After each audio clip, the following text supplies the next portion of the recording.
Welcome to episode number 14 of the Kevin Rooke Show. Today's conversation is with Alex Gladstein. Alex is the Chief Strategy Officer at the Human Rights Foundation, and our conversation was all about Bitcoin and freedom, the ways in which Bitcoin can help improve the lives and the human rights of people living under authoritarian regimes, how Lightning can extend Bitcoin's functionality to further empower journalists and dissidents to be financially independent, and also how Lightning is not yet a perfect solution. Some of the things that still need to be worked out. And we talked about the 3 bounties that the Human Rights Foundation and Strike have teamed up on. Overall, it's an incredible conversation. It's very enlightening, and it's a new angle, a new perspective on Bitcoin that you may not have heard on this show before. Before we get into the show, I just want to give a quick shout out to Voltage. Voltage is the premier provider of Bitcoin and Lightning node infrastructure. We'll hear more from them after this episode in the Lightning Round presented by Voltage. Alex, welcome to the show. How are you doing today? Thanks for having me. Doing well. How about we start? I think a lot of people are familiar with your work and see you on Twitter. But for those who aren't, how about you start with a little high-level explainer of what you're doing at the Human Rights Foundation? Sure. Since 2007, I've worked for a nonprofit called the Human Rights Foundation. We are a civil liberties group that focuses on helping people who live under authoritarian governments around the world. There are human rights violations in every society, and there are different reasons for those human rights violations. But the reality is that people who live under autocratic governments don't really have the same tools to sort of fight back or push for reform as we do in more open societies, or what are called liberal or market democracies. Doesn't mean those societies are perfect. Doesn't mean those societies don't have huge problems. Doesn't mean the rulers or leaders or governments of those societies don't commit human rights violations. But structurally, there are things like Supreme Courts and civil society and the free press and sort of separation of religion and state, and a variety of rule-based structures in these societies that at least make it possible for citizens to push back against their governments in a regular way that's sort of baked into life.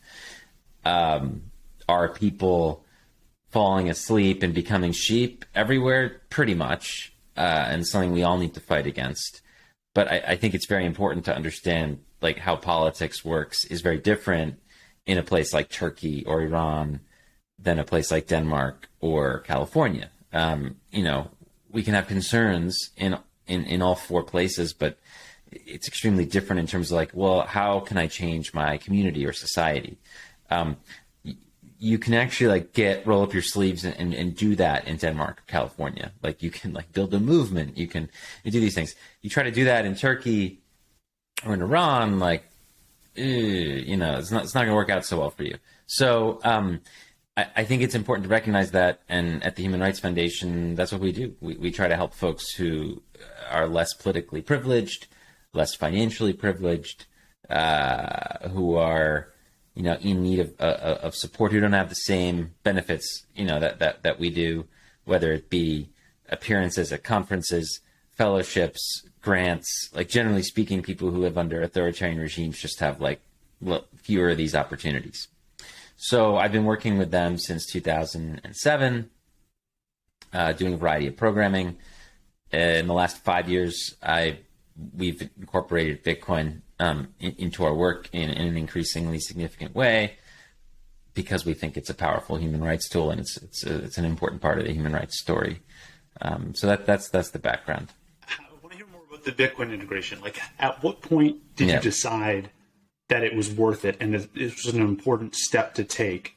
Because in the early days of Bitcoin, it got a bad reputation in a lot of different ways, right? It was viewed as a tool for drug dealers and gambling, and it was not a tool that you'd think, yeah, of course we're gonna integrate this with a nonprofit. How did that decision-making process happen, and how has that evolved over time? Sure. I think it's important to note that it would have been really hard for a human rights group to like get involved with Bitcoin. Let's say pre-2016. We started taking Bitcoin donations in 2014. That was cool, and folks reach out to us with some ideas, but it was such a fringe thing at the time. I mean, it really was. I think that the spring of 2017 was when it became less crazy, I suppose, in a lot of ways. And even if you had one person at your organization who was like really into it, I'm not sure you could have gotten like institutional buy-in, right? Pre 2016, 17, right? But I think that was an important moment, and the Human Rights Foundation, thought it was the right time to start to introduce the concept of Bitcoin. We had been exposed to the idea for a little while. Again, we'd been the beneficiary of donations via Bitcoin. We had seen it be a player, honestly, in the human rights space dating back to 2010 and 11 with WikiLeaks. Julian Assange spoke at our event in Norway in 2010. Later, over the following year and a half, he received a lot of Bitcoin donations. One of the people he worked with ended up coming to our conference, I think in 2012, and bought his tickets with Bitcoin. So it's been on our radar for a long time. But as far as like incorporating into our work, yeah, it was May of 2017 that we held our first like workshop with activists, and then it's just been growing ever since. And so, in what ways did you think back in 2017? What were some of the early moments where you thought, this is a tool for freedom. This is a tool for improving freedom. Like, where did you see that presenting itself at the time? Yeah, well, for me, I had been working on with human rights activists in Venezuela since I started working at HRF in 2007. My organization was founded by a Venezuelan activist, and we were focused on free speech, property rights. We were focused on the courts, the Congress, all of the dismantling of democracy that Chavez did. That's what we were focusing on. The way he would remove independent media and go after judges and lawyers and military commanders and really anyone that didn't agree with him, he would go after. So we were like watching that, warning people about this, helping political prisoners, doing all this work before it was popular, let's say. Like a lot of people loved Hugo Chavez for a long time. And then a few years later, it became clear that he was really abundantly, tragically clear he was destroying the country and paving the way for what is now, one of the world's worst humanitarian crises, where you have a top 3 refugee situation in the entire world, in a country that used to be the richest country in South America. I mean, it's a total tragedy. So what I started to look at also was the monetary piece of that, right? And that was actually part of the story, of course, because it was so extreme that you'd actually hear about the hyperinflation, and you could talk to people about it. Obviously, it was one of the main drivers for all the refugees leaving, was the economic collapse, right?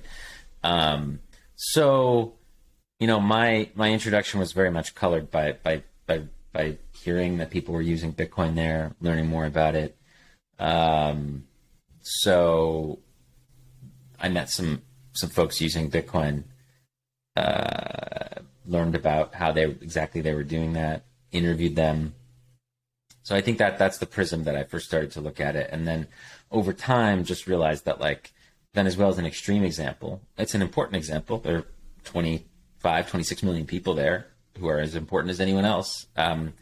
But you start to realize that these issues of extreme inflation, sanctions, bank account freezing, financial monitoring, all this stuff, it's happening all over the world to different extents, right? So you've got 1.6 billion people today living under double-digit inflation. I mean, that's crazy. And that's just officially reported inflation. That's not food inflation, for example. So, food inflation is a lot higher. I mean, you look at a lot of these, uprisings that happen in countries. A lot of them are linked to inflation. I mean, look what just happened in Kazakhstan. Fuel prices going crazy. Food prices going crazy. So you look at that, and you look at places like Turkey, Nigeria. I mean, these are all places where people are under tremendous hardship. So it's not just Venezuela is what I realized. And then I started digging into it deeper from there. So Bitcoiners have a saying that Bitcoin fixes this, right? That's kind of like one of the favorite sayings on Twitter. After going through this experience and seeing how people are, going through various hardships in different countries and seeing how inflation and like the economic aspect of it plays a role, what are your thoughts on how much of these problems Bitcoin actually fixes? Like, can this all be solved through like economic incentives? Are there components that Bitcoin cannot fix? I would love to hear your view on like the economic role of Bitcoin in solving some of these bigger problems.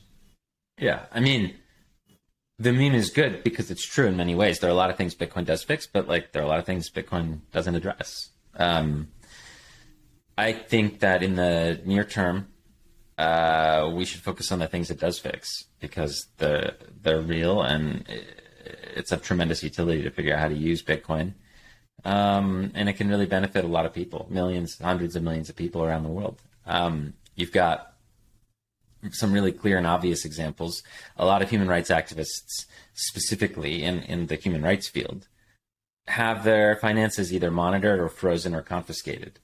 So by learning about how to use Bitcoin, how to use open source wallets, how to use the Lightning Network, how to avoid KYC, you can start to like onboard them into a parallel financial system where they can receive funding, pay their workers, pay their journalists, pay their translators, just in this sort of entirely parallel structure that's like separate from the state financial system. And you're seeing this in Belarus, Nigeria, other places where activists have started to sort of turn to Bitcoin as a fundraising tool. Russia, other countries, and it'll happen in America too. I mean, eventually, when you get, deplatforming has a political implication in the United States usually, right? But it's a straightforward word, and you know what? Like the feminists coalition in Nigeria was deplatformed, and so are human rights activists in virtually every dictatorship. They are literally deplatformed, right? So how can they keep going? It's really tough. Human rights activists don't often talk about the financial side of things, but it's a tough thing. I mean, even to get a grant,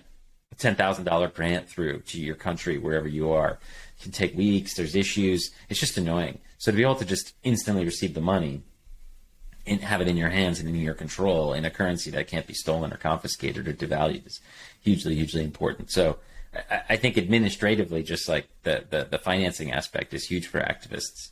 So that's sort of the micro, where I think it's going to be like the mobile phone. Like people are going to end up using it over the next few decades just because it's better money, and that goes for human rights activists too, or maybe especially for human rights activists. But then there's the macro, which is that like this gives people an opportunity to opt into a money system that their government doesn't control, and over time reduces arbitrary power. I mean, if you think about how governments control to their citizenry, a huge amount of it relates to currency, money, and this is a way of just saying, no, we're going to opt out peacefully. I mean, you look at Burma right now, in Myanmar, people are protesting the dictatorship by not paying their taxes. It's interesting. I mean, obviously, we have a rich history of that in the United States, going back to colonial times, right? But it's still, protesting through money, through opting out, is still a thing around the world. I think what's going to be clearer as we move forward is that, not paying taxes is one method, and it's a tactic, sure, but opting into Bitcoin is way more powerful, I think, in some ways. I mean, it's really a rebuke, I think, to everything that authoritarianism stands for.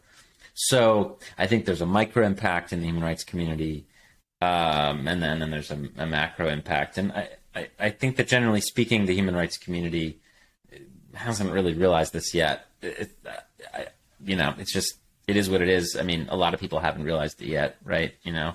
Generously speaking, we're at 2-3% of the world's population. So it's early.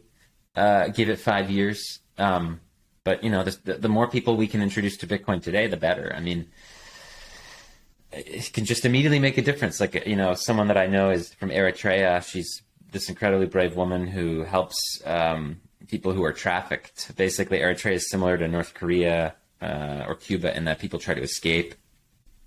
And instead of, going over the border into China from North Korea, that they're escaping north from Eritrea into the desert in Sudan and Egypt, and they're trying to go either to boats to take them to Europe, or they're going to Israel, or by land some European country.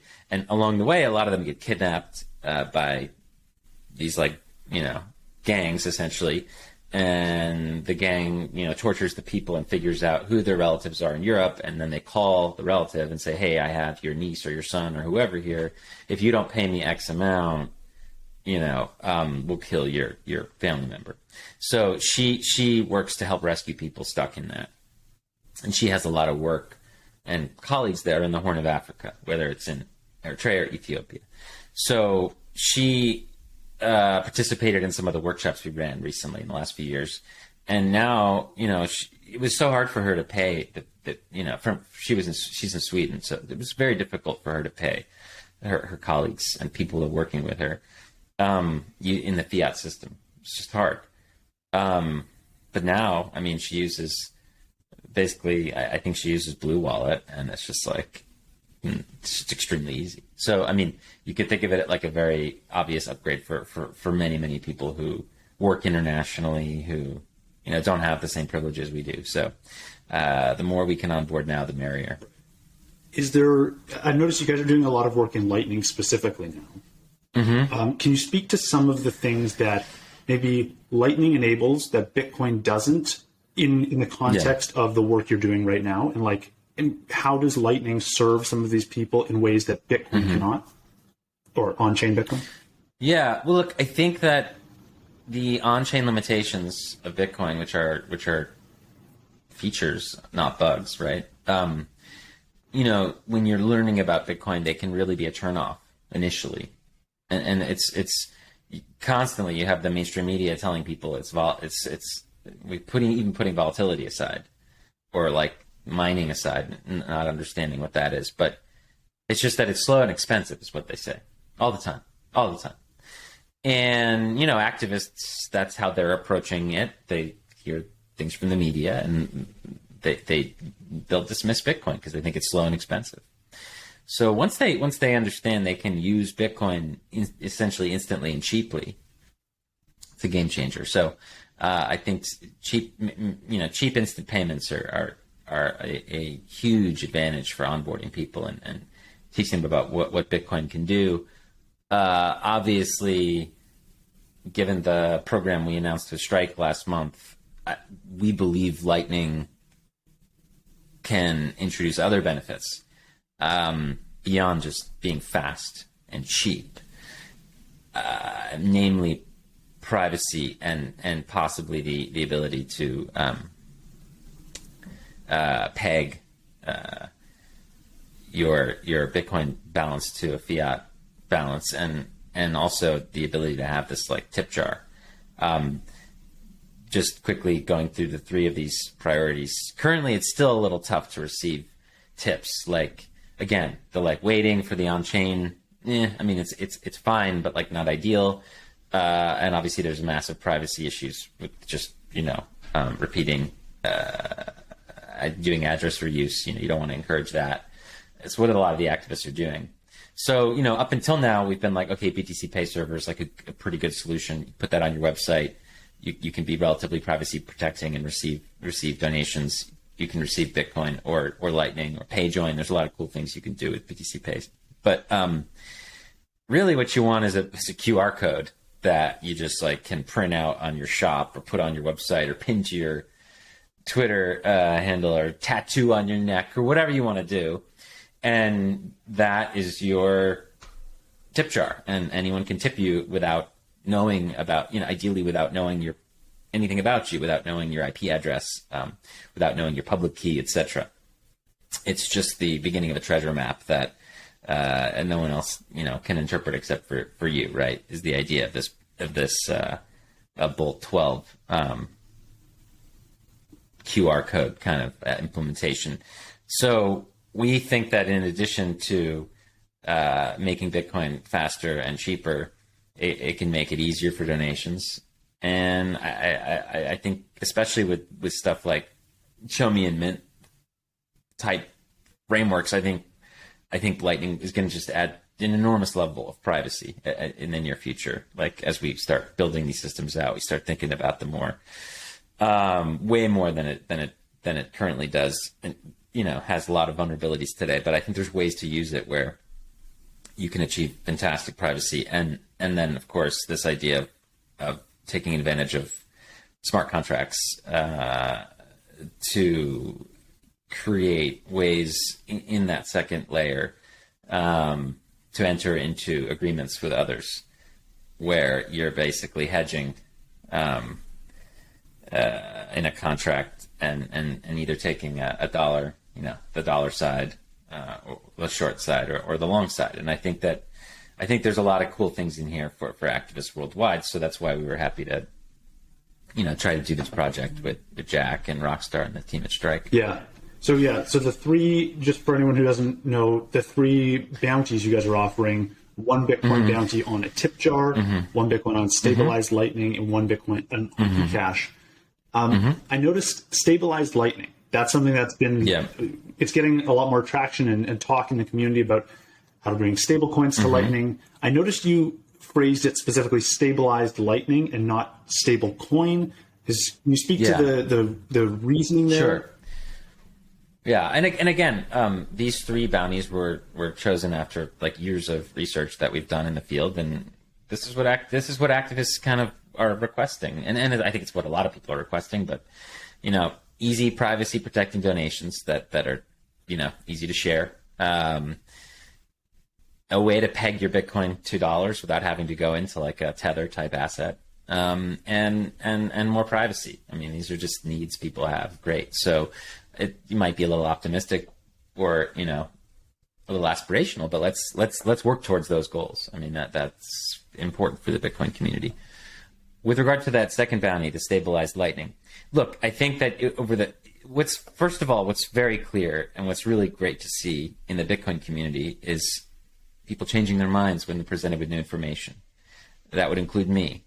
So I was initially very skeptical of stablecoins for years, actually, until I started to actually, in my work, when I'm interviewing and doing research as a journalist, like learning about Bitcoin adoption, I just kept seeing stablecoin, especially Tether. I just kept seeing Tether like mentioned alongside Bitcoin, or mentioned as the way people would get Bitcoin, or mentioned as, in some cases, even more desirable than Bitcoin. And it's impossible to deny. I mean, that Tether is an important humanitarian tool, which is kind of crazy to think about, because I think it's completely legitimate to have questions about how it's backed and how it's issued. I mean, it's opaque and sketchy, but the reality is that it has lasted a lot longer than people thought, and has held its peg a lot more strongly than people thought, and has gotten bigger than anyone would ever think. I mean, you're talking about, what is Tether's market cap now? It's 100 billion. Or something? At least tens of billions, like maybe 100. It's enormous. Yeah, let's see. It's the total stablecoin market cap is 150 billion. So Tether is 80 billion right as of today, and then USDC, and then they make up like 90% of the market. But like the point is that stablecoins are clearly in demand by people around the world who don't have U.S. bank accounts, who can't get access to dollars, to digital dollars. So it's been good to see over the last 6 to 8 months, it seems like kind of obvious that the Bitcoin community is like, okay, this is actually very important. Like, as much as we all love Bitcoin and understand the value inherent to a completely different monetary system, and like we know where we're going with that eventually, but for now, I mean, people need dollars. So it's good to see like that some of us have been able to change our mind on that and then say, okay, this is actually an important feature to add to the ecosystem. Now there's like two ways to do it that I can see. One is through assets and one is through contracts. So Assets. Yeah, I mean, there are different people working on the idea of bringing the Tether asset either to Lightning or like having essentially a Lightning-like network, in Tether, essentially. So there's different ways of doing that. But there's pros and cons to that, right? Like, obviously, if you can download a FOSS wallet and start using basically a Lightning network to move tethers around, I mean, that's great. That's a great upgrade for people. However, that's still an asset that can be frozen, blacklisted, etc. Right? So this bounty was really geared towards, and we intentionally left it a little vague. We'll see. At the end of the day, if someone has figured out a way to do that with tethers that make qualify, the OpenSats board will be responsible for everything. They have to have a unanimous decision on these submissions. So that way it's not us or Strike deciding, but an independent board figuring this out. But yeah, you could take the asset route, but certainly the bounty was designed to inspire thinking around the contract route. Because then it's just way more friendly for like the people that need these the access to dollars in difficult places. Like you do the asset route, you're creating an asset and you're going to have all kinds of regulation risk, right? And you're going to have threats of freezing, confiscation, stuff like that. It is what it is when you create a financial asset, right? So, is it going to help people in Palestine or in Iran or in Venezuela? I don't know. Like USDC can't, right? So, and even Tether blocks certain things. So the asset approach I think is going to be great. I'm excited. I think it's really cool. I'm excited to see the Tether Lightning stuff happen this year. I think that'll be interesting. But, we need something a little better than that. And I think that it is starting to become, at least conceptually possible, technically possible. I'm not, to have a contract for difference based approach. Can you explain to listeners a bit about how a contract? Yeah, sure. Yeah, so this would be done using DLCs and basically price oracles. So it would be borrowing a lot from what's been already done in the Ethereum-based DeFi community, which has been done, for years at huge scale. So it's not like anything that new from the concept side of it. But it's essentially that you have two parties, and these two parties can be part of a much larger liquidity pool of many, many parties. And some of these parties are short and some of these parties are long, in an agreement that has some sort of time duration. And the people who are short get exposure. Well, you can set it up however you want, but the idea is, in this particular arrangement, you would ideally enter into your wallet and you would choose to peg a certain amount of your Bitcoin via Lightning into a contract, which would give you short exposure to this arrangement. So you'd essentially be taking the dollar side, okay? And the idea is, from a UX perspective, would be that the user would go into their Moon wallet or Blue wallet or whatever and just be like, I'm going to peg 40% of what's in here to the dollar. And the challenge for the devs and the engineers, of course, is to figure out how to do that on the back end, which is no small feat. I mean, I know some teams have been working on this for years. And again, there's an asset approach and a contract approach. But as far as the contract approach goes, the idea, again, is you'd have this liquidity pool of people. Some of them are short, some of them are long. And there's a price oracle. And, the price oracle takes the, exchange rate, from the top 5 to 10 exchanges or something like that.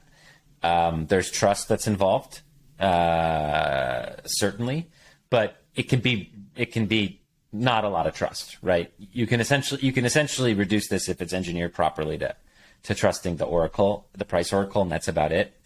And I think that is something that a lot of people are going to be okay with. I mean, the other option is going to be an asset approach, right? Where you're going to be trusting the asset issuer, right? So, I mean, at the end of the day, are you going to be trusting a Tether type asset issuer to make sure that they're not going to be committing fraud or rehypothecating or whatever they're doing with these assets and what's backing them, right? Or are you going to be trusting a smart contract, right? That is pulling a price feed from somewhere, or an average of price feeds from 10 places or something like that. People are going to have to make decisions, and we're just going to have to see how this goes. But I think we see development hopefully in both areas. I know that the asset side is going to be tricky for people who live in difficult political places. And if you have the ability to download an open source Bitcoin wallet and you can just peg some of that to dollars via a smart contract, there's no stopping that, man. Yeah. I mean, I have been quite critical of what's happened in DeFi for a lot of different reasons. But this concept is a good one, and is going to be borrowed into Lightning, hopefully, is the idea. So that's sort of the idea behind it. I don't know whether the asset approach, basically tethers on Lightning, or the contract approach is the one that takes the bounty. I'm not sure. I'm not even sure if it'll be taken before the deadline of the end of the year. It's very ambitious. As I talked with Strike, we put these things together. We knew that someone's going to claim the Bolt 12 one pretty soon. That one's pretty easy, obviously. And probably we think someone will claim the Chomian Mint as well. But this one seems like the toughest one to actually implement and have it scale. Because again, it's all about the liquidity. Now, like, you can imagine a future where you have all these open source Bitcoin wallets and they all share, they're all part of the same liquidity pool, where there's millions of people short and long. I mean, then it starts to get very interesting. So we will see. We're at the beginning of a great journey on that one. Yeah. When talking about stabilizing Bitcoin and turning it into like a dollar, do you think this is going to have a bigger impact in places that are already dollarized, or is this something that people are looking for in places that don't have access to dollars at all, and they just want, is that considered an investment to get out of a weaker currency into a dollar, or is the benefit that you can move dollars digitally without having to put them in a bank? Well, I think the most obvious upgrade is for people who live in places like Lebanon or Palestine or Nigeria or Venezuela or Argentina, where dollars are hard to get, and they really want dollars. It's fair to talk about the, whatever it is, 7% CPI in the United States. And yeah, I mean, are these stable coins or inflation coins? Like, I don't know.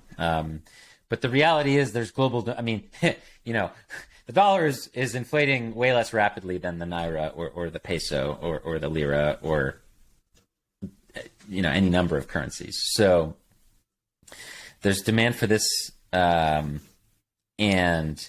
I think that's where it has the most obvious impact. Yeah. Is again, like, because then you don't have to deal with Tether. Like, if I can sit in my house in California and send you $100 via Lightning instantly to your open source wallet in Lebanon, and you could just press a button and peg it to dollars, that's fucking amazing. Like, that's really the goal here. That way you don't have to get involved with a stable coin. And I realize the asset approach to this would be like a halfway compromise. But that's why the contract approach is so sort of appealing. Right. But ultimately, no, I think this is going to change finance completely. I mean, think about it. Like, why would you have a bank account if you could live in Bitcoin and just peg part of your Bitcoin to the dollar and use that for payments and for wages and rent and whatever? I mean, it starts to get very interesting. You start to think about the macro implications of this. It starts to get really interesting. But I do think that it's going to have huge use eventually in the advanced economies as well. Yeah. Just for at least a certain subset of the population. I think that we all can start to see that Lightning will be like a rail for a lot of these institutions that aren't kind of going anywhere, like for a while at least. Like you may still have these big remittance companies or banks or whatever, but they're going to start to realize that they want to interconnect on Lightning as opposed to Swift, perhaps. We may start seeing that, right? Mm-hmm. And maybe only a subset of people actually take self-custody, right? And like do it the full right way, right? Yeah. But I think for any member, regardless of where you are on the spectrum, this optionality to live in Bitcoin, earn your wages in Bitcoin, and rather easily, fix some of that value to the dollar.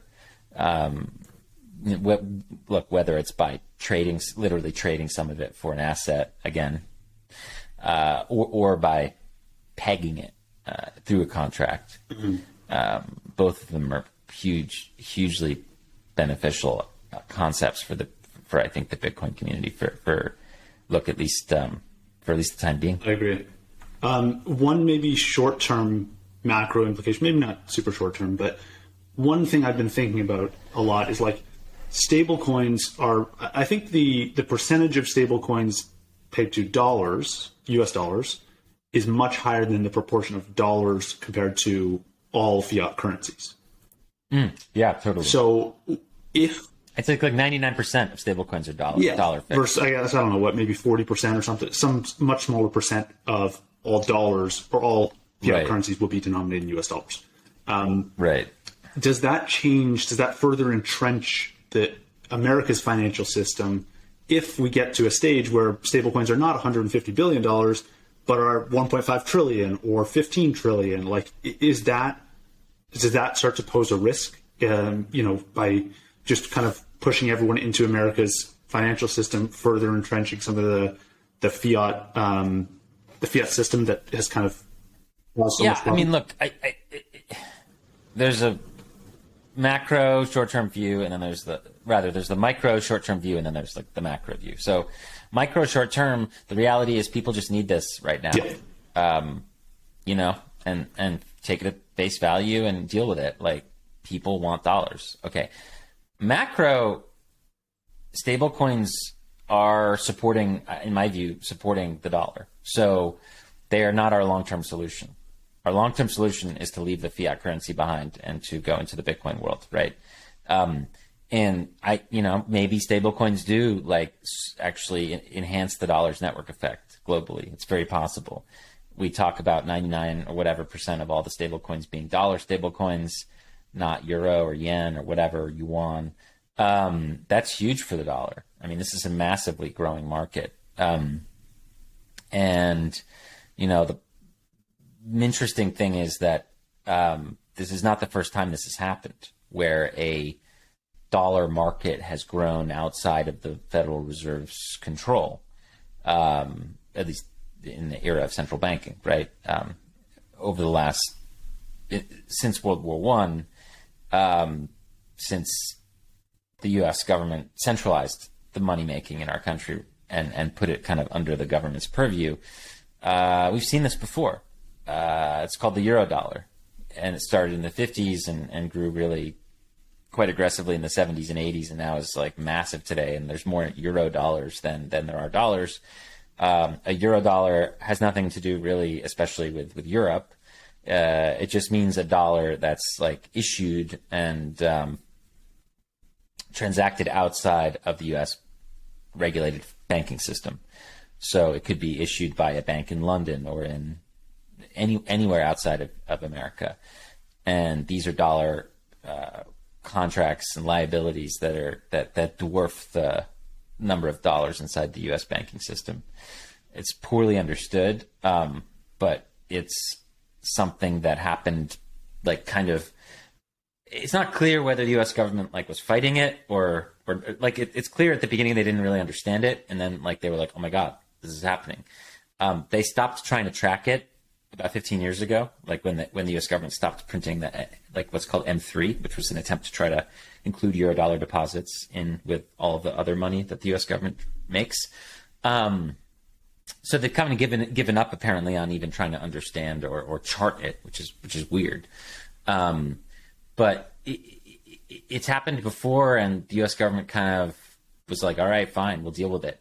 So I don't know. I mean, that seems to also be happening here. Like, you have to assume they could just go shut down Tether if they wanted to. It's like in the bank, in Deltec Bank, right? So they're just slapping them on the wrist with some fines here or there. So maybe the U.S. government doesn't stop stablecoins, right? And they start to, okay, it's 150 billion today, dude. Maybe it's $1 trillion market in 2 years, and then all of a sudden we're talking about, oh my God, like 10% of all the dollars in the world are in, in stable coins, 25%. Like, so you could start seeing the dollar become a crypto native asset, which is fascinating. But then, there's a lot of risk there. I think that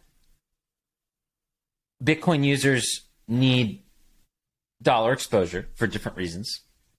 For now, most of us do at least. And it gives us like an option, right? Like this idea here is that like you can like optionally choose to be part of that system. And that system is collapsing over time, and it's crumbling and it's losing value. And, so maybe you want to limit your exposure to that system, but and then maybe in the future, some other fiat becomes dominant for a little while, and okay, we shift over to that. I mean, who knows? Maybe it's a basket of currencies. I'm not sure. Literally no one in the world knows what's going to happen in the next 10 years to the dollar. It's impossible to know. But the fact is, for now, it's useful, and we want to see some experimentation in this area and open the ability up for more people to access the world's best money, and then also have the option to have the world's best fiat currency, when they need it. Yeah. So would it be fair to say that the dollar in this case is kind of acting as a gateway to Bitcoin, opening up that optionality? For a lot of people it is. For a lot of people Tether is. For a lot of people get into, that I talk to at least, originally got into, they got Tethers, and then from there they would like buy some Bitcoin or trade crypto or whatever from there. That's just the reality. It's very popular for that to happen. Where Tether's kind of like the checking account, the entry point into the system, and then people will save in Bitcoin or speculate or whatever from there. Right. I know we're running out of time, but one more quick question for you. I want to hear your thoughts on what Bitcoin or Lightning developments or applications you're most excited about, apart from the 3 bounties you guys have been working on with Strike. Are there any other things that you're really excited about, things that haven't gotten enough attention, that you want to see more people focus on? It's a great question. Yeah, so I think that I've always been interested in privacy, right? So I am interested in wallets that kind of start to incorporate collaborative spending or coin joining with channel opens in the Taproot era, especially. But it strikes me that it should sort of it could be an industry default where when you use a popular open source wallet to open a Lightning channel or to enter into Lightning, that there's a swap or a collaborative spend that's done, by default there. And I think that if that becomes popularized, then that just boosts privacy for so many people, right?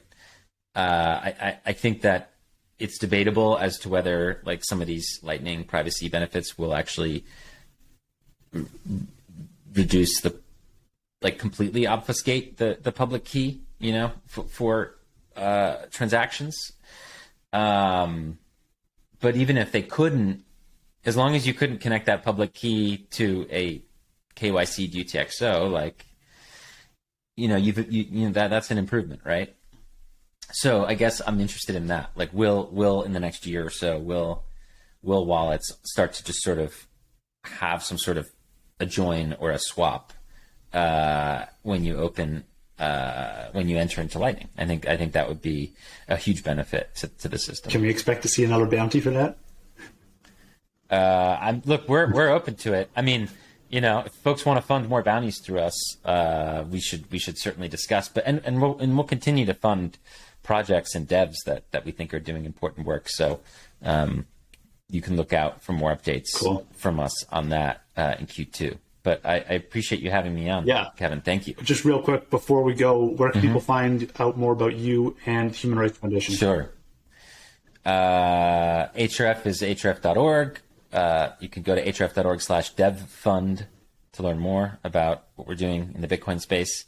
We are going to have a full-scale Bitcoin Academy at the Oslo Freedom Forum in Norway on May 23 to 25, following our very successful one that we did in Miami in October. This will be an opportunity for activists, journalists, other people that are interested in learning about financial freedom to get kind of a 101, but also dive into a couple other hands-on topics and think about some macro view stuff. We're going to have some amazing speakers out there.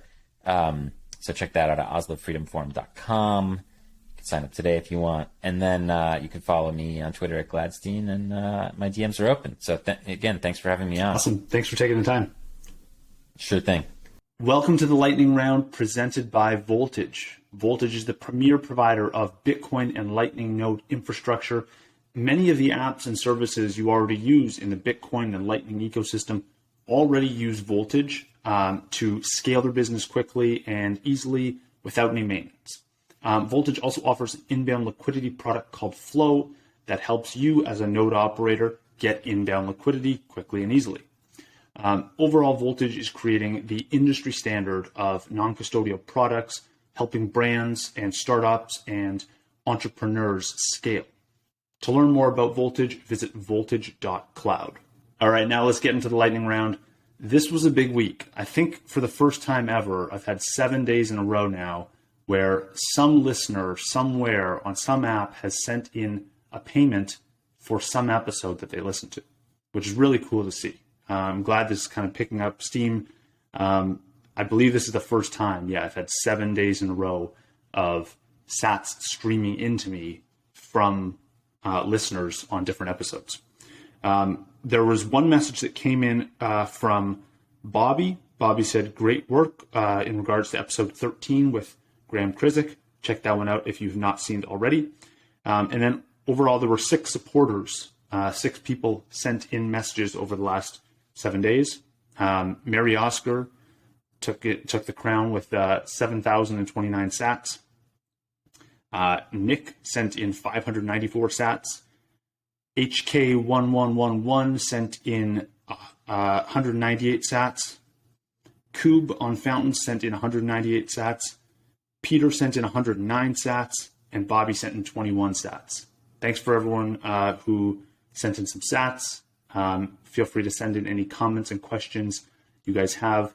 Next episode is going to be with Danny Scott and Zach at Coin Corner. Coin Corner is a Bitcoin exchange. I'll be filming with them in a couple of days. So send in your questions you have for them. Send in any requests for future guests, and I will see them on Fountain, and I'll get to them in next week's lightning round.